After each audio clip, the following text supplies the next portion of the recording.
Hello everyone and welcome back to Foodiezecstasy. ഇന്ന് നമ്മൾ ഉണ്ടാക്കാൻ പോകുന്ന മട്ടൺ സുക്ക ആണ്, അല്ലെങ്കിൽ മട്ടൺ ചുക്ക. വളരെ എളുപ്പം ഉണ്ടാക്കാൻ പറ്റുന്ന ഒരു ഡിഷാണ്. അതുപോലെ അപ്പം, ചപ്പാത്തി, റൈസ് എന്തിൻ്റെ കൂടെ വേണമെങ്കിലും കഴിക്കാം. നല്ല സ്പൈസി ആയിട്ടുള്ളൊരു ഡിഷാണ്. അപ്പോൾ ഇതെങ്ങനെയാണ് ഉണ്ടാക്കണത്, എന്തൊക്കെയാണ് വേണ്ടതെന്ന് നോക്കാം.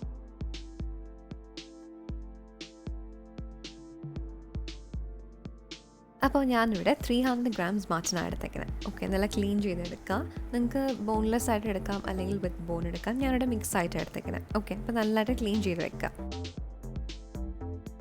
ഇനി നമുക്കിത് കുക്ക് ചെയ്യാം. അതിനായിട്ട് ഒരു പ്രഷർ കുക്കർ എടുക്കുക. അതിലേക്ക് 1/2 കപ്പ് വെള്ളം ഒഴിച്ചു കൊടുക്കുക, നോർമൽ വെള്ളം ഒഴിച്ചു കൊടുക്കുക.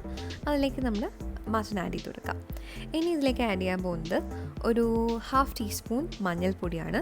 അതുപോലെ 1/2 ടീസ്പൂൺ ജിഞ്ചർ ഗാർലിക് പേസ്റ്റ്. അപ്പോൾ നിങ്ങളുടെ കയ്യിൽ ജിഞ്ചർ ഗാർലിക് പേസ്റ്റ് ഇല്ല എന്നുണ്ടെങ്കിൽ ജസ്റ്റ് ഒന്ന് ക്രഷ് ചെയ്ത് ആഡ് ചെയ്യാം. പിന്നെ ആവശ്യത്തിന് ഉപ്പ് കൂടെ ആഡ് ചെയ്ത് കൊടുക്കുക, മിക്സ് ചെയ്ത് കൊടുക്കുക. ഇനി ക്ലോസ് ചെയ്ത് നന്നായിട്ട് കുക്ക് ചെയ്തെടുക്കാം. അപ്പോൾ മട്ടൺ നന്നായിട്ട് കുക്കാണ് കേട്ടോ. അപ്പോൾ അത് depends on the meat. Okay, അപ്പോൾ എനിക്ക് പറയാൻ പറ്റില്ല എത്ര വിസിലെടുക്കും എന്നുള്ളത്. അപ്പോൾ എനിക്കിവിടെ 5 വിസിലെടുത്തപ്പോഴാണ് നന്നായിട്ട് കുക്കായത്. അപ്പോൾ നിങ്ങൾ നോക്കുക എത്ര എടുക്കും, നന്നായിട്ട് കുക്ക് ചെയ്തെടുക്കാം. ഇനി നമ്മുടെ മട്ടനൊക്കെ നന്നായിട്ട് കുക്കായിട്ടുണ്ട്. ഇനി ഇതിനെ മാറ്റി വയ്ക്കുക, അതായത് സ്റ്റോക്ക് പ്ലസ് പീസായിട്ട് മാറ്റി വയ്ക്കുക.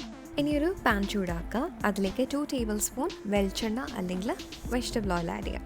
ചൂടാക്കുമ്പോൾ അതിലേക്ക് ചെറിയ ഉള്ളി ചെറുതായിട്ട് കട്ട് ചെയ്തത് ആഡ് ചെയ്യുക. ഒരുപാട് അങ്ങ് ചോപ്പ് ചെയ്തെടുക്കണ്ട, ജസ്റ്റ് ഒന്ന് കട്ട് ചെയ്ത് കൊടുത്താൽ മതി. ഓക്കെ, ഇതിനെ നന്നായിട്ട് സോട്ട് ചെയ്യുക കേട്ടോ. കുറച്ച് ഉപ്പ് കൂടെ ആഡ് ചെയ്യുക, നന്നായിട്ട് സോട്ട് ചെയ്യുക.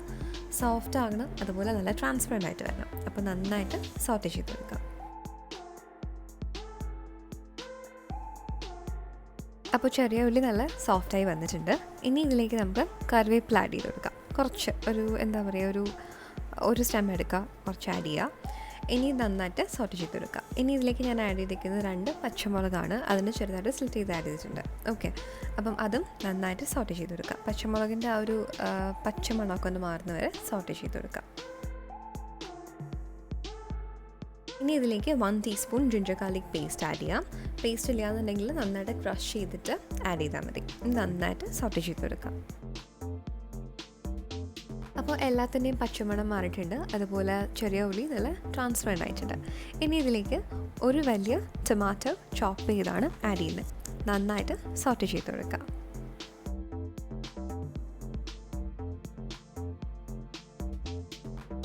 അപ്പോൾ എല്ലാം നല്ല കുക്കാവുന്ന ടൈമിൽ നമുക്കൊരു മസാല റെഡിയാക്കാം. അതിനായിട്ട് 1 ടേബിൾ സ്പൂൺ മല്ലി എടുക്കുക, 1/2 ടീസ്പൂൺ ജീരകം, 1/2 ടീസ്പൂൺ പെരും ജീരകം, അതുപോലെ 1 ടീസ്പൂൺ കുരുമുളക്. ഇതെല്ലാം ഇട്ട് നന്നായിട്ട് പൊടിച്ചെടുക്കാം. ഓക്കെ, അപ്പോൾ ഇനി അതാണ് നമ്മളിതിലേക്ക് മെയിനായിട്ട് നമ്മുടെ പൗഡർ ആഡ് ചെയ്യുന്നത്. ഓക്കെ, പിന്നെ നന്നായിട്ട് സോട്ട് ചെയ്ത് നല്ല സോഫ്റ്റ് ആയിട്ടുണ്ട്. ഇനി ഇതിലേക്ക് നമ്മൾ പൊടിച്ചത് ആഡ് ചെയ്ത് കൊടുക്കാം. അപ്പോൾ ഞാൻ 1 ടേബിൾ സ്പൂൺ പൊടിച്ച ആ മിക്സ് ആഡ് ചെയ്യുന്നുണ്ട്. ഇനി ഇതിലേക്ക് ഞാൻ ഒരു 1 table spoon Kashmiri chilli powder add ചെയ്തു. നന്നായിട്ട് ഇനി സോട്ട് ചെയ്ത് കൊടുക്കുക. ഇനി നമ്മളിതിലേക്ക് ആഡ് ചെയ്യാൻ പോകുന്ന എരിവുള്ള മുളക് പൊടിയാണ്. ഓക്കെ, അതൊരു 1 ടീസ്പൂണോ അല്ലെങ്കിൽ ഒരു 1/2 ടേബിൾ സ്പൂൺ ആഡ് ചെയ്യാം. നിങ്ങൾ എരിവ് എത്രയാണ് വേണ്ടത് അതനുസരിച്ച് ആഡ് ചെയ്യാം കേട്ടോ. നന്നായിട്ട് സോട്ട് ചെയ്തെടുക്കുക. അതിൻ്റെ പച്ചമുളകൊക്കെ മാറുന്നവരെ സോട്ട് ചെയ്യാം. ഇനി നമുക്കിതിലേക്ക് കുക്ക് ചെയ്ത് വെച്ചേക്കുന്നത് നമ്മുടെ മട്ടൺ ആഡ് ചെയ്യാം. അപ്പം മട്ടൺ ആഡ് ചെയ്യുമ്പോൾ അതിൻ്റെ സ്റ്റോക്ക് കൂടെ ആഡ് ചെയ്യാം കേട്ടോ. നന്നായിട്ട് മിക്സ് ചെയ്ത് കൊടുക്കാം. ഇപ്പം നമുക്ക് തോന്നും എന്താണ് വെള്ളം ഇച്ചിരി കൂടുതലായിട്ട് തോന്നും, പക്ഷേ കുഴപ്പമില്ല. നന്നായിട്ട് ഡ്രൈ ആവണം. അത് നല്ല അതിൽ കിടന്നിങ്ങനെ കുക്കാകുമ്പോഴാണ് ആ ഫ്ലേവർ നല്ല ടേസ്റ്റും ഒക്കെ വരിക. ഞാനിതിലേക്ക് കുറച്ച് കുരുമുളക് പൊടി എക്സ്ട്രാ ആഡ് ചെയ്ത് കൊടുക്കേണ്ടത്. നിങ്ങൾക്ക് വേണമെങ്കിൽ ആഡ് ചെയ്താൽ മതി. അതുപോലെ ഞാൻ കുറച്ച് കാശ്മീരി ചില്ലി പൗഡർ കൂടെ ആഡ് ചെയ്യുന്നുണ്ട് കേട്ടോ. ബിക്കോസ് ആ ഒരു കളർ കിട്ടാൻ വേണ്ടിയിട്ട് കുറച്ചുകൂടെ ആഡ് ചെയ്ത് കൊടുക്കുന്നുണ്ട്. ഇത് നന്നായിട്ട് സോട്ട് ചെയ്യുക. അതിലെ വെള്ളമൊക്കെ നന്നായിട്ട് ഡ്രൈ ആകണം, അതുവരെ സോട്ട് ചെയ്ത് കൊടുക്കാം. അതുപോലെ ഉപ്പ് ആഡ് ചെയ്ത് കൊടുക്കാൻ മറക്കരുത്. ആവശ്യത്തിന് ആഡ് ചെയ്യുക. നമ്മൾ ഓൾറെഡി മട്ടൺ കുക്ക് ചെയ്തപ്പോഴത്തേക്കൊക്കെ ആഡ് ചെയ്തിട്ടുണ്ട്. അപ്പോൾ അതുകൊണ്ട് നോക്കിയിട്ട് ആവശ്യമുണ്ടെങ്കിൽ ഉപ്പ് ആഡ് ചെയ്ത് കൊടുക്കുക. അപ്പോൾ നമ്മുടെ വാട്ടറൊക്കെ നന്നായിട്ട് ഡ്രൈ ആയിട്ടുണ്ട്. അപ്പോൾ നമ്മുടെ മട്ടൺ സുക്ക അല്ലെങ്കിൽ മട്ടൺ ചുക്ക റെഡിയായി. ഓക്കെ, സോ അപ്പം റൈസ് എന്തിനോട് വേണമെങ്കിലും കഴിക്കാം. നല്ല സ്പൈസിയാണ്, നല്ല ടേസ്റ്റിയാണ്, അതുപോലെ വളരെ ഈസി ആയിട്ട് ഉണ്ടാക്കാനും പറ്റും. സോ എല്ലാവരും ട്രൈ ചെയ്ത് നോക്കാം. വീഡിയോ ഇഷ്ടപ്പെട്ടെങ്കിൽ please to subscribe, share, like and comment. Thank U.